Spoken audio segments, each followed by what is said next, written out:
नमस्कार। Hindi dictation YouTube channel पर आप सभी का स्वागत है। हिंदुस्तान समाचार पत्र से संपादकीय डिक्टेशन लिखेंगे 5 सेकंड्स में। रेडी हो जाइए।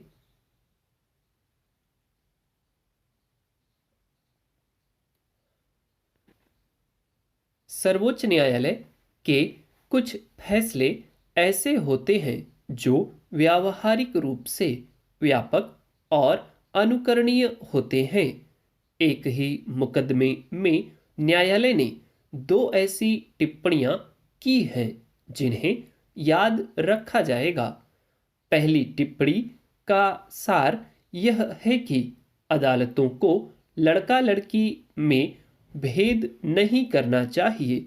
दूसरी टिप्पणी किसी अपराधी को फांसी की सजा तभी सुनाई जाए जब उसमें सुधार की कोई संभावना नहीं हो।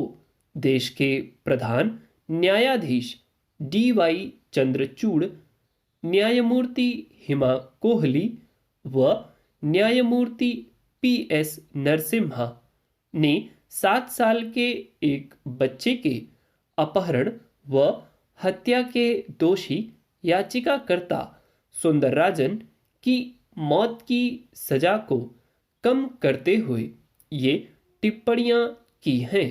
दोषी सुंदरराजन ने जुलाई 2009 में पीड़ित का स्कूल से लौटते समय अपहरण कर लिया था।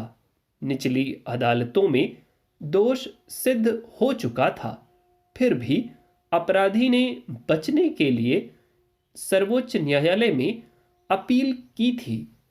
अदालत ने दोषी की सजा कम की है, उसे फांसी से बचाया है, तो उसके पर्याप्त कारण भी गिनाए हैं।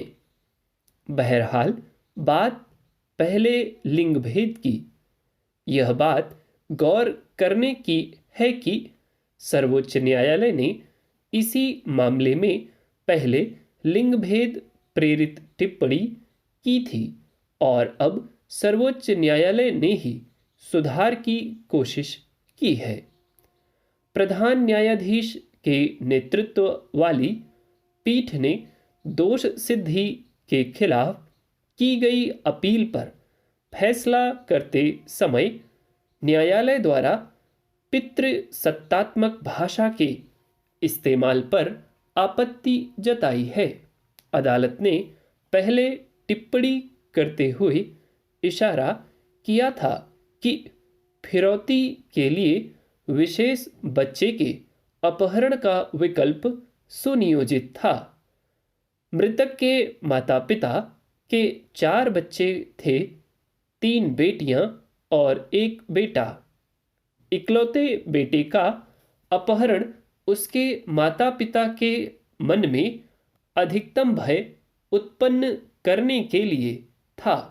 जानबूझकर इकलौते पुत्र की हत्या करना मृतक के माता पिता के लिए गंभीर परिणाम होता है। पुत्र होता तो परिवार के वंश को आगे बढ़ाता।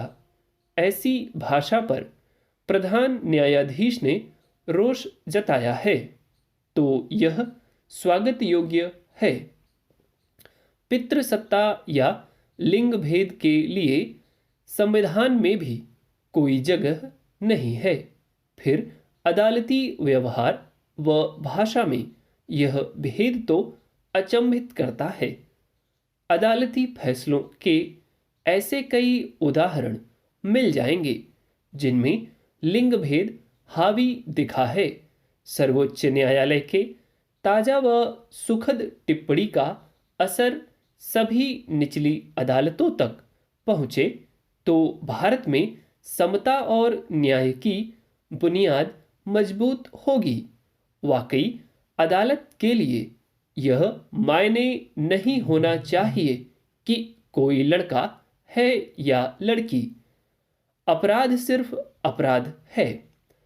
पितृसत्तात्मक मूल्यों को व्यावहारिक रूप से अलविदा कहने का कार्य न्याय के मंदिरों में ही संपन्न होना चाहिए।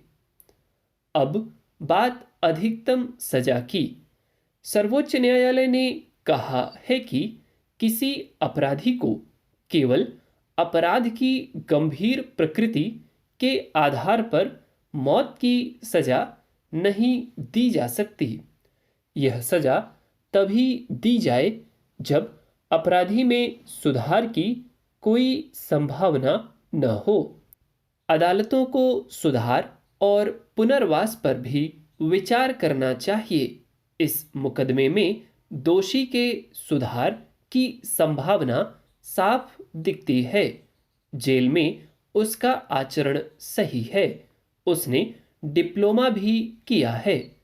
अपराध के वक्त उसकी उम्र 23 वर्ष थी, इसलिए यह दुर्लभतम मामला नहीं है। कुछ उदारता दिखाने के बावजूद अदालत ने स्पष्ट कर दिया है कि याचिकाकर्ता या दोषी 20 साल के कारावास को पूरा करने तक किसी भी प्रकार की रियायत के हकदार नहीं होंगे। बेशक समग्रता में ये फैसले मिसाल रहेंगे। That's all, thank you.